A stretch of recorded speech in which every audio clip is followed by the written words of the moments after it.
Hey guys, it's Jason here from Team Round. Welcome back to another video, and today we're going to be talking about going at your own pace, and essentially we're going to be talking a little bit about comparison. Now, why is this such an important topic when it comes to our mental health and well-being, when it comes to our health and fitness journeys? Now, the reason why it's such an important topic is because, and it wasn't me who said this, I can't remember who said it, but comparison is the death of happiness. That is a quote I've seen thrown around a lot, and it's so true. Because, I mean, what did we do in the first weeks of this program? We did a bit of a social media clean out, did a bit of like a social media cleanse, if you will, and we got rid of a lot of the people that were causing us to choose to feel negative emotions, causing us to think negative things, causing us to just basically be unhappy every time we saw a little bit of their content or every time we saw whatever they posted. Why? Because a lot of these people were quote unquote inspirational. A lot of these people were in the fitness industry themselves. A lot of people were, really good looking and ripped and rich and living the life. And why do those things make us feel unhappy? Because we compare ourselves to it. That's the biggest issue that we have at the moment in society, and especially for all you women, is you can't stop comparing yourselves to other people. And it's a societal thing as well. We get brought up to think, just because you've had a bad day, oh, you've got to compare it to someone else's. You didn't have a bad day. Look how bad their day was. And we do the same thing with our good days as well. It's like, you can't tell me you've had a good day. Someone else has gotten married today. Someone else has had a baby. Someone else has won the lottery. You can't go around telling me that you've had a good day. Someone else has had a way better day than you have. So that makes no fucking sense at all. But for some reason, in our heads, we like to make up this big thing of, I'm not allowed to be happy unless I've got what those other people have got, or unless, like, look how successful they are. I'll unless I'm where they are, I'm not allowed to be happy. Unless I'm, doing what they're doing, they're getting such great results. They're, and even within this program, we've seen people that are comparing themselves to other people within the program, saying, "Oh, look at the amazing results they've been getting. Look at and we haven't even been, for example, if before the fat loss stage, some people are annoyed that they might not have been losing as much as, for example, other people." So no, that's not your goal at the moment.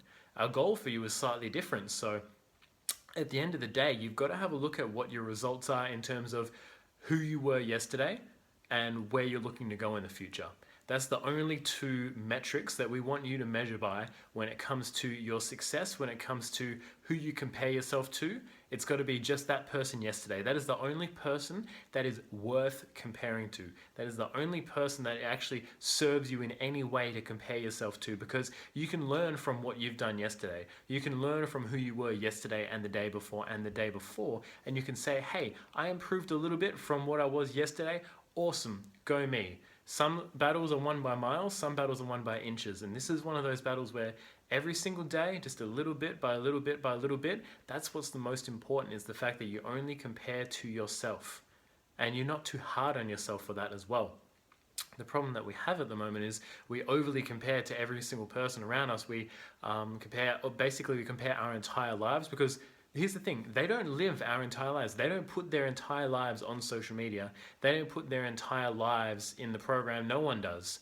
No one shows everything that's amazing. All us coaches, obviously, we show, especially in these videos, our happy, our vibrant side, our knowledgeable side, whatever it is. You don't see the rest of our lives. You don't see the rest of what's going on with us, nor does that even matter.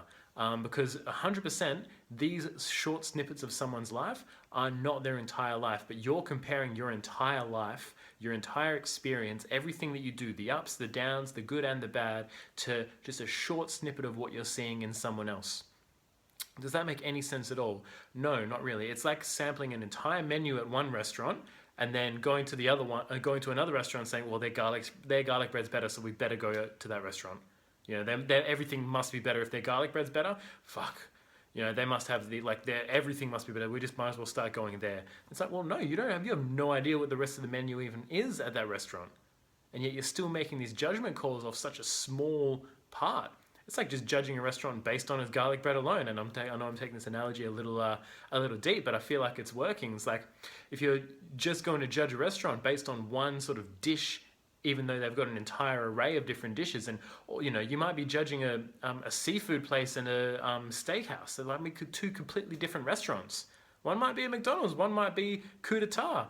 Like they're completely different models, they're completely different restaurants, and yet we'll still compare them by the same standard. So why do we do that to ourselves? Why do we compare everything that we're going through, we're struggling with, and we know our entire story? We've talked about story a lot, but we're comparing our entire story to someone else's highlight reel. We're comparing our entire story to a small part of someone else's, and we're calling that fair on ourselves. We're calling that fair. We're saying, no, oh no, that's all right. I'm not where they are. Therefore, I should be doing what they're doing. The number one thing I want to get through to you girls for this is that health and fitness is an individual journey. And Oprah said this better than I ever could. And she was, number one, 23 years in a row in her on her TV show for 23 years in a row. She was number one. And the reason she credits her success, or the reason that she credits her success is the fact that she stayed in her lane. She ran her own race. That's the biggest thing, is that she ran her own race. She didn't focus on the competition. She didn't focus on what everyone else was doing. She didn't have a look at what the other networks were doing. She didn't look at what the other TV shows were programming. She just said, hey, this is what we're doing. This is what we're good at. We're just going to run with our strengths. We're just going to do what we can, and screw what the other people are doing. Screw the competition, essentially. It's like they can do whatever they want. We're going to run our own race, and we're going to be successful in our own way. It doesn't matter what the competition think. It doesn't matter what the competition do. And that's the kind of mentality that I want you guys to take on board when it comes to your health, your fitness, and this journey in particular. So I want you guys to remember that you are going to be running your own race. There might be other people around, but trust, they're running different distances. Some of them might have hurdles. You might have hurdles that they don't have. But you're all running different races. As long as you focus on your own race, you're going to have happiness in this challenge, and you're not going to be worrying about what other people think. So that's it for me this week, guys. I hope you enjoyed a little bit, you got a little bit out of this, and I'll speak to you next time.